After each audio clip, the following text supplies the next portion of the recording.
मला माहित नाही त्याच्याविषयी. तो शरद पवारांचा विषय. अजित पवार हा पवार साहेबांचा विषय आणि पवार साहेब सुद्धा राजकीय दृष्ट्या त्यांच्याशी त्यांचा डायलॉग आहे. मी पवार साहेबांना ओळखतो. पवार साहेब आणि ते भेटतात, ठीक आहे, त्यांचे काही संस्थात्मक कामांसाठी भेटतात, ते आवश्यक असतं कारण एकमेकांमध्ये तंगड्या गुंतलेल्या आहेत. पण राजकीय दृष्ट्या म्हणा तर शरद पवार हे अजित पवारांना माफ करणार नाही, राजकीय दृष्ट्या म्हणतो. बघा, जे माझं आकलन आहे ते राजकीय दृष्ट्या म्हणतो. बाकी त्यांचं ते कुटुंब असतं वगैरे वगैरे वगैरे, ठीक आहे, जसं आमचंही कुटुंब आहे ठाकरेंचं. हो, आमच्या स्वभावात आणि त्यांच्या स्वभावात, राजकीय स्वभावात फरक आहे.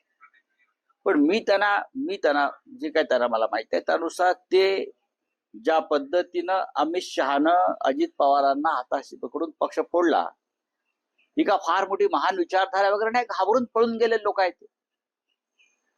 त्यांना मुख्यमंत्री व्हायचं आहे पण ते मुख्यमंत्री होणार नाहीत.